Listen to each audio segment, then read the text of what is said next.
Cayó uno de los presuntos autores intelectuales del asesinato de Carlos Manzo, el alcalde de Uruapan.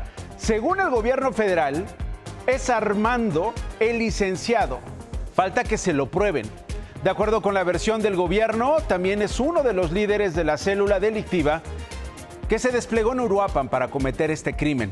El licenciado habría dado la orden de disparar contra Manzo y matarlo a como diera lugar. Buenas noches, muchas gracias por elegirnos. Todo esto, todas estas instrucciones, todo el andamiaje que habría ocurrido minutos antes del asesinato del alcalde de Uruapan ocurrió a través de este grupo de WhatsApp.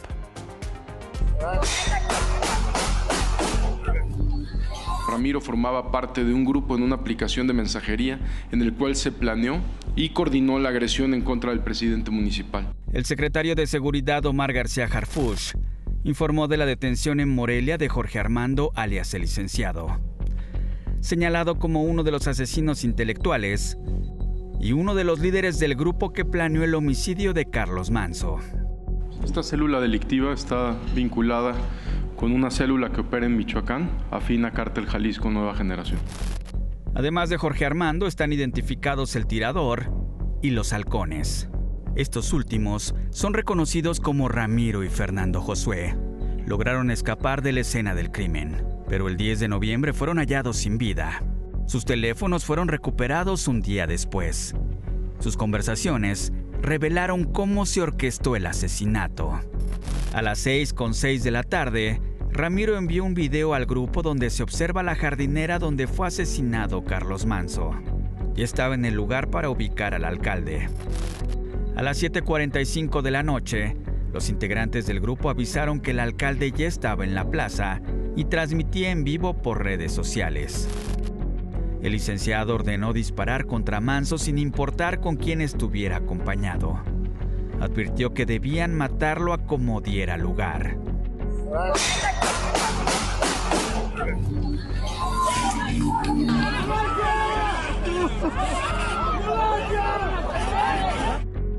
Cerca de las 8 de la noche, Ramiro informó que el tirador había sido sometido y que Carlos Manzo era atendido. Compartió un video del lugar momentos después de la agresión. Habrá más detenciones y se desmantelará por completo esta red delictiva que comete homicidios, extorsiones y que utilizan a los jóvenes y generan violencia en la región. Ahora, con esta versión no parece estar de acuerdo el diputado local de Michoacán, Carlos Bautista Tafoya. Él forma parte del movimiento del sombrero y en redes sociales sí felicitó al gobierno federal por la detención, pero cuestionó si el crimen organizado mandaría matar a Manzo sabiendo que afectarían sus propios negocios. Además, sostuvo que no hay línea de investigación alguna contra las personas que en vida denunció Manzo, por ejemplo, Ignacio Campos, exalcalde de Uruapan. Es decir, insinuó, no se atrevió a publicarlo, insinuó, por lo que se lee en su publicación, dejó entrever la hipótesis de que lo de Manzo habría sido político y de ahí vendría la intención de matarlo. ¿Es porque sería un candidato natural a la gubernatura de Michoacán? No queda claro, veremos qué otras reacciones hay. Por lo pronto, en las primeras horas del día de hoy, durante la madrugada, antes de conocerse esta detención, se llevó a cabo una reconstrucción del asesinato de Carlos Manzo en la escena del crimen, es decir, en la plaza municipal de Uruapan. Las cámaras de este noticiero estuvieron ahí desde anoche. Imagen Noticias de la Noche registró que al menos una veintena de peritos de las Fiscalías General de la República y de Michoacán, vestidos con trajes especiales, se colocaron en los lugares de las personas que estuvieron el día del asesinato. Uno de ellos tenía un sombrero blanco, simulando ser Manzo. Otro un chaleco azul, que representaba al asesino. Con un arma especial y con rayos láser, se ubicaron los disparos en el cuerpo del alcalde. Se tomaron medidas para conocer las distancias entre Manzo y el joven que le disparó. En Uruapan está nuestra enviada especial, Mónica Romero. Grecia Quiroz, la alcaldesa sustituta, Mónica, viuda de Manzo, no ha dicho nada hasta ahora, no se ha pronunciado sobre las detenciones anunciadas por el secretario García Harfuch. ¿Cómo lo tomó? ¿Cómo se enteró, Mónica? Adelante. Buenas noches, Nacho. Aquí en Uruapan, la presidenta Grecia Quirós recibió el anuncio de la detención en su despacho. La vimos llegar rodeada de un fuerte dispositivo de seguridad. De la misma manera se retiró, no quiso dar entrevistas. Te comento también que hay preocupación entre algunos alcaldes michoacanos. Platicamos con el de Morelia y esto fue lo que nos dijo.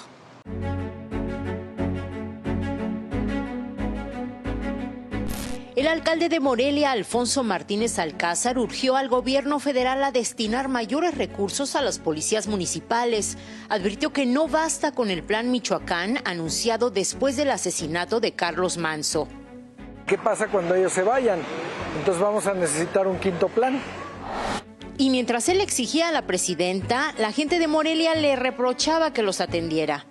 Cuando estuvo usted en su campaña, se lo pedimos y fueron y dieron y todo. ¿Y no se ha hecho?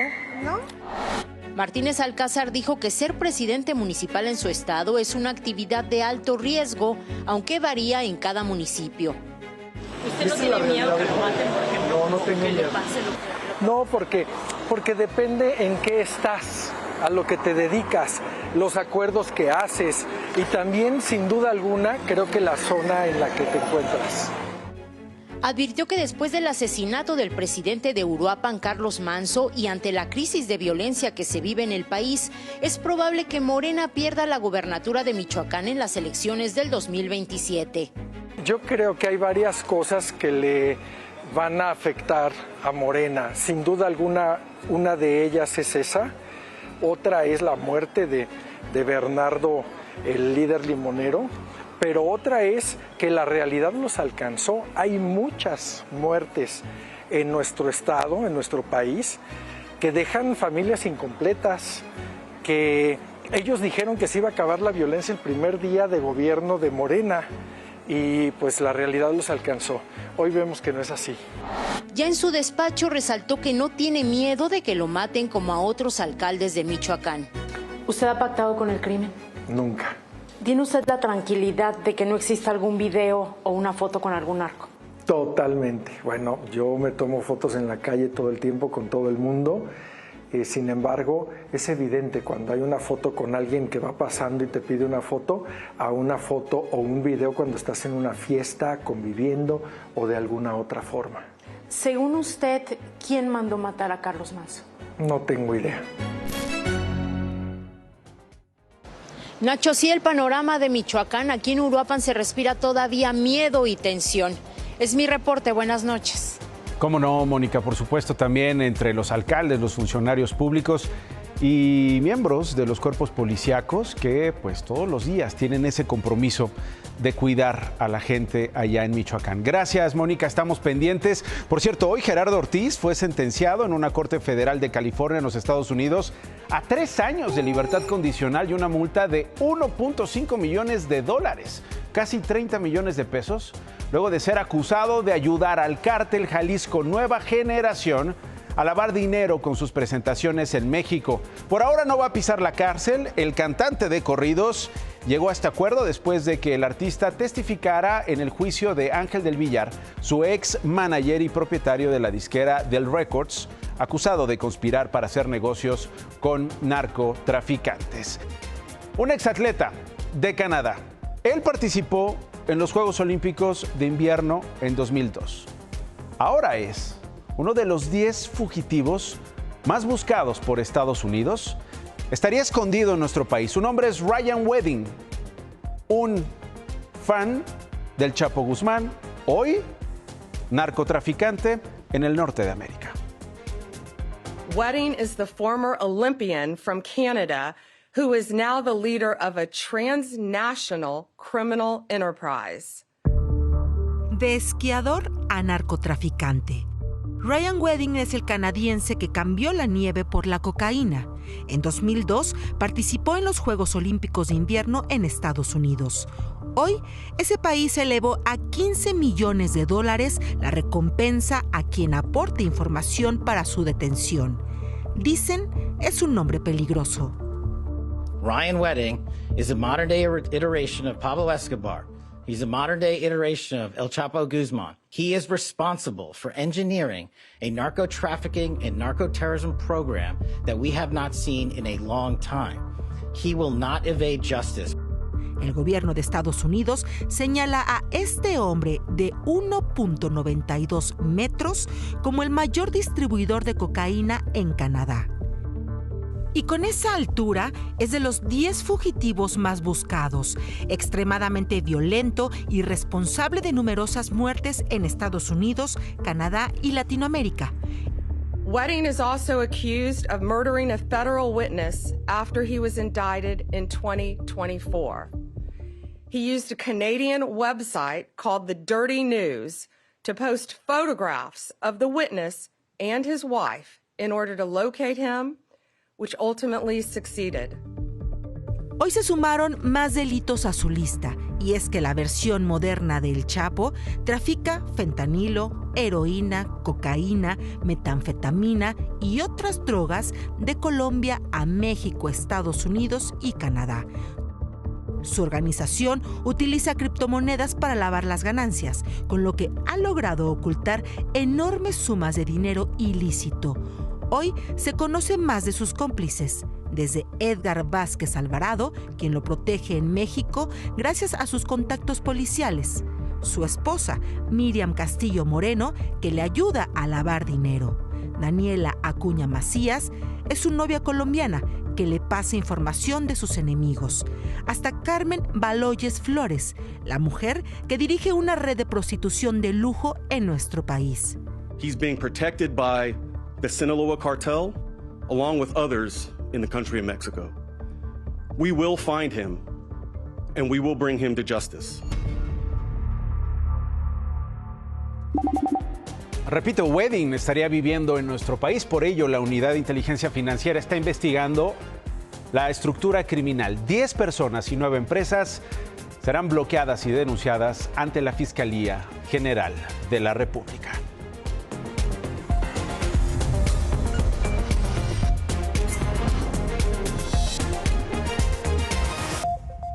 Y la de hoy, por la marcha de la generación Z, siguen en la cárcel 8 personas.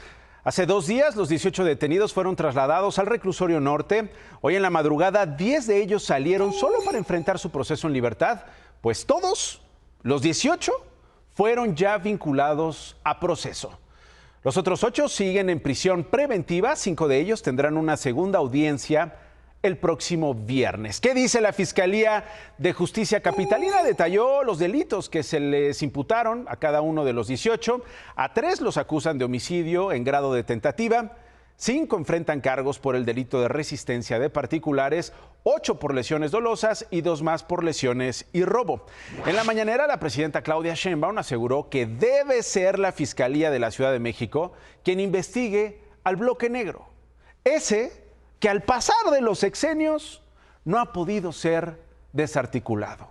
Ese puñado de jóvenes, ese bloque negro que la policía no ha podido neutralizar, el bloque que pone siempre en jaque al gobierno de la Ciudad de México. Lo que vimos el sábado, y por eso hice el llamado a la Fiscalía de la Ciudad de México y al propio Gabinete de Seguridad, que es importante que se investigue quiénes y cómo generaron estos actos de violencia, porque además estos golpes que hicieron a la policía de la Ciudad de México en algunos casos fueron de gravedad. La doctora Sheinbaum negó que exista persecución política o represión, agregó que deben ser sancionados los policías si es que hubo una mala actuación, como se ha documentado y como se ha acusado durante la marcha. Más tarde, esto sucedió en la mañana, pero por la tarde en Palacio Nacional se le vio al secretario de Seguridad capitalina, Pablo Vázquez, y a Berta Alcalde Luján, la fiscal de la Ciudad de México. Ambos salieron después de 1 hora de estar en Palacio Nacional, no dieron información sobre el motivo de su visita. Esto a 4 días de las protestas de la generación Z y 24 horas antes prácticamente de la segunda marcha, la convocada para este 20 de noviembre. La Comisión Iberoamericana de Derechos Humanos para el Desarrollo de las Américas ya presentó una denuncia ante la Fiscalía General de la República por lo que sucedió en la protesta. El presidente de ese organismo, Víctor Gutiérrez, aseguró que la denuncia es contra policías de la Ciudad de México por actos de tortura, tratos crueles, inhumanos, degradantes y uso excesivo de la fuerza. Uno de los convocantes de la marcha de la Generación Z fue Edson Andrade, un joven que se ha presentado como apartidista. Bueno, según Luisa María Alcalde, la presidenta nacional de Morena, el PAN lo habría contratado para impulsar la movilización del fin de semana. La morenista publicó este documento, un contrato donde el joven, según se señala en el contrato, en el documento, recibiría 2 millones de pesos por la estrategia digital y la gestión de redes sociales para el PAN de la Ciudad de México. A mediodía, Edson Andrade subió un video a sus redes sociales, que aparece en sus pantallas. Dijo que se trata de una persecución política que lo orilla a dejar México, a salir del país, ya que ahora se volvieron públicos sus datos como su dirección. El joven señaló que es parte de un contrato por la producción de contenidos institucionales. De acuerdo con la Plataforma Nacional de Transparencia, Edson no solo ha trabajado para el PAN, también ha obtenido contratos para el Congreso de la Ciudad de México y para la Cámara de Diputados. Hoy un juez de control dictaminó que la detención de 40, todo esto en Jalisco, también en el marco de la protesta de la Generación Z en la capital, fue legal.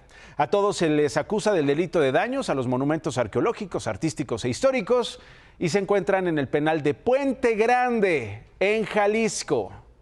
El gobernador de la entidad dijo que de los 40 detenidos hay 17 que son de alta peligrosidad. Pero los 17 que venían de otros estados de la República, que fueron pagados con sueldo, que fueron traídos en un camión para ocasionar estos desmanes en Jalisco, si quisieron venir aquí al estado, pues aquí se van a quedar. Y se van a quedar, ojo, y se van a quedar, porque las penas por lo que hicieron van entre 3 y 10 años. Se van a quedar un muy buen rato. Querían venir a ocasionar desmanes, ahora se van a quedar.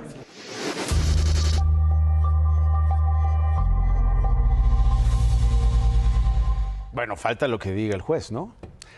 Otra de policías. En la central de Abasto se desató una riña entre oficiales de la Secretaría de Seguridad Ciudadana y varios comerciantes luego de que los uniformados detuvieran a un presunto asaltante. Sus compañeros aseguran que es inocente.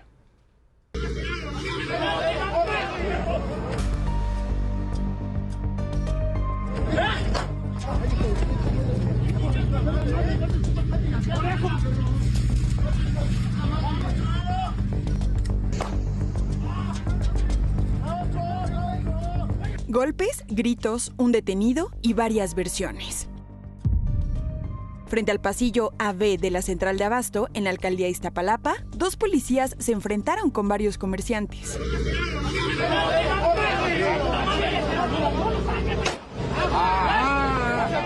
Según la Secretaría de Seguridad Ciudadana, un joven de 27 años pidió ayuda luego de supuestamente ser asaltado.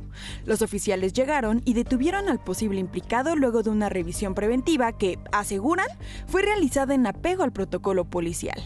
Le decomisaron 1,000 pesos y una pluma de metal con la que, según la autoridad, habría amagado a la víctima. La versión oficial, sin embargo, dista mucho de lo que presenciaron algunos testigos. Un señor de aquí del tráiler lo agarraron haciendo el baño. Empezaron a jalonear y los otros chavos, sus diableros, le empezaron a hacer el quite, ¿no? A quitarlo, ¿no? Que no se lo llevaran. ¿Por qué? Porque las personas de ellas no querían dar dinero. Entonces empezaron a forcejear y fue cuando estas personas empezaron. El hombre detenido es cargador de flores y es conocido en la central como el ratero. Según sus compañeros, los policías intentaron extorsionarlo por orinar afuera de un pasillo. Su patrón se ofreció a pagar la multa, pero los policías, dicen, se negaron. Sí, ya eso es cuando más agarran a cualquiera para pedir dinero. La gente no se dejó extorsionar, porque es lo que hacen ellos. Sacar lana por cosas que no tienen tanta importancia. Deberían de incluso pues agarrar a los rateros, ¿no? Que hay un montón. Sus compañeros intentaron impedir la detención con golpes e insultos. Los oficiales, al verse acorralados, dispararon al suelo. Una de las balas rebotó y lesionó a El Ratero en el pecho.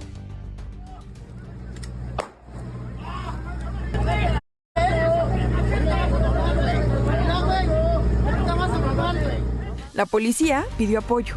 Ya con más policías en el lugar, sometieron a El Ratero.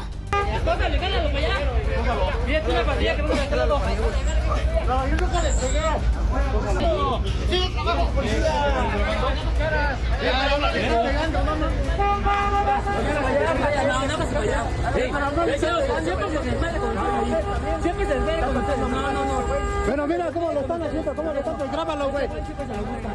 Siempre se lo busca. Por eso, no. En otras cosas, hoy rescataron los cuerpos de la pareja de turistas mexicanos que murieron en una excursión en Chile. La Cancillería de nuestro país asegura que está en contacto con sus familiares, quienes piden ayuda para traerlos de regreso. Era el viaje de sus sueños. Cristina Calvillo y Julián García, médicos de 37 y 36 años de edad respectivamente, fueron los dos turistas mexicanos que murieron durante una tormenta de nieve en el Parque Nacional Torres del Paine, en Chile. Decidieron irse a Argentina, les encantó muchísimo. Hicieron un traslado de una parada en Chile y de Chile llegaron a Argentina. Les encantó mucho ese paisaje que decidieron regresar. Aunque residían en Aguascalientes desde hace 8 años donde trabajaban en el IMSS, sus familiares piden ayuda para repatriarlos a Michoacán, de donde eran originarios y donde salieron la semana pasada para su travesía, que debió durar 10 días. Que nos ayuden a traerla para Michoacán, para así podernos reunir toda la familia y con la familia también de Julián. Hoy sus restos, junto con el de 2 alemanes y una británica, fueron recuperados del circuito O del parque y trasladados vía aérea y terrestre a la ciudad de Puerto Natales al sur. El Parque Torres del Paine tiene cerca de 2.000 kilómetros cuadrados de extensión. Es una región con montañas, llanuras, agua y glaciares. Sus condiciones climáticas, incluidas las ventiscas, pueden hacerlo un terreno peligroso que requiere guía. Familiares de las víctimas piden que se aclaren las condiciones que provocaron la muerte de los médicos. La última foto que Julián envió a su hermana fue del avión que los llevó a Chile. Siempre me pedía que le comprara cosas para su viaje. Yo le compré su casa de acampar. Y después del viaje, yo la iba a ir a ver. Qué dolor, mi más sentido pésame, por supuesto, a esta familia. Si usted puede ayudar, ojalá y se pueda poner en contacto con ellos para traer sus cuerpos de vuelta, y un abrazo de verdad muy sincero para todos ellos. Javier Duarte, exgobernador de Veracruz, se queda por lo pronto en la cárcel. Hoy esperaba finalmente que le dijeran: señor, la paciencia le recompensa, así que salga usted de su celda, pero no, se queda en la cárcel. En una audiencia, la jueza que lleva su caso aplazó para pasado mañana, para el viernes, la resolución sobre la petición del exgobernador del PRI para su libertad anticipada. Él dice: ya cumplí el 95% de mi pena, déjenme salir. La Fiscalía General de la República dice: no, el señor no merece salir. En abril de 2026 cumpliría su condena de 9 años, pero su defensa alega que ya cumplió con los requisitos para ser liberado. La Fiscalía General de la República, insisto, impide, no se la quiere hacer fácil a Javier Duarte, se la está haciendo cansada, no quiere la salida anticipada del reclusorio norte, argumentando mala conducta. Y es que, según testigos, Duarte se negó a ir a una audiencia hasta que lo amarraron a una silla y lo presentaron cómo se tenía que presentar. Él argumentaba que no se sentía bien, que en algún momento tenía problemas de salud y por eso no participaba en estas audiencias que señala la Fiscalía General de la República. Y pues bueno, será hasta el viernes. Sigue el suspenso. ¿Quedará en libertad o no? Ya se lo estaré contando, por supuesto, rumbo al fin de este viernes, cuando sepamos lo que decidan en el reclusorio norte. David, récord en la inversión extranjera directa.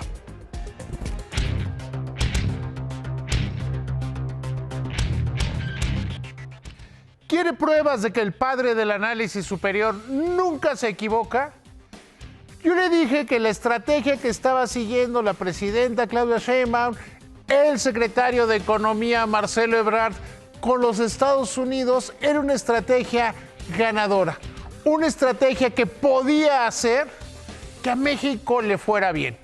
Hoy se dio a conocer, primero, el dato de la inversión extranjera que está llegando a México. Prácticamente 41,000 millones de dólares. Básicamente, sí, hay mucha reinversión de utilidades, sí la hay, pero también está entrando inversión nueva, está llegando nueva inversión, nuevos capitales, básicamente en sectores como el manufacturero. Y alguien podría decir, oye, pero no está brincando el empleo. No, porque mucha de la inversión que está llegando ahora es inversión que no requiere tanta mano de obra, pero que sí está generando movimiento económico. En realidad, se trata de una excelente cifra y de la demostración que el padre del análisis superior jamás se equivoca. Le dije que la estrategia que seguía Marcelo Ebrard era la adecuada con el gobierno de Estados Unidos. Y ahí están los números. Échame la cámara. Quienes hoy fueron a ver al Banco de México, Nacho, fueron los banqueros. Hay una serie de disposiciones que harían más caro que tú, que yo y que todos los que nos están viendo tengamos acceso al crédito o usemos dinero de plástico. Ojalá lo puedan arreglar. Gracias, David. Voy a una pausa, regreso con más, no se vaya. Miren, en la Ciudad de México, en la alcaldía Miguel Hidalgo, hubo un reporte de una toma clandestina de huachicol. Fueron descubiertos 2 túneles de 6 metros de profundidad en un predio abandonado que hasta hace unos meses era un kinder muy cerca del Metro Observatorio. Al lugar arribó personal de Pemex, Guardia Nacional y de la Secretaría de Seguridad Ciudadana, así como la Fiscalía General de la República. Hasta ahora no hay un solo detenido. Hace 6 meses vimos estas imágenes. Es Alicia Villarreal lanzando la señal de auxilio por violencia familiar al concluir un concierto en Michoacán. Bueno, pues hoy el músico y productor Cruz Martínez, ex esposo de la cantante, fue vinculado a proceso por violencia familiar en contra de Alicia Villarreal. El juez le impuso medidas cautelares, no podrá acercarse a la cantante o frecuentar los mismos lugares, tendrá que presentarse cada 15 días ante las autoridades y también se determinó un plazo de 2 meses para que el Ministerio Público amplíe la investigación. Más noticias. Un elemento activo de la policía bancaria fue detenido por presuntamente ser el autor material del asesinato de Noelia, una niña de 4 años, y de otras 3 personas en Juchitán el pasado 10 de noviembre. Shi Dongshan, el ciudadano chino que se fugó del arresto domiciliario en la Ciudad de México y recapturado en Cuba, compareció ante un juez de Brooklyn, Nueva York, donde enfrenta cargos de narcotráfico y lavado de dinero. Mañana es el gran día. Usted, por supuesto, va a poder ver en la pantalla de Imagen Televisión Miss Universo 2025 en punto de las 7 de la noche, hora del centro de la República Mexicana, por esta misma pantalla, la pantalla de Imagen Televisión. Así que muchísimas gracias por este reporte, este avance de lo que seguramente estaremos viendo mañana en estas pantallas. Y ojalá Fátima Bosch gane. Ya hemos hablado con ella, ya conocimos su carácter, sabemos que sabe cómo defenderse y poner en alto el nombre de nuestro país.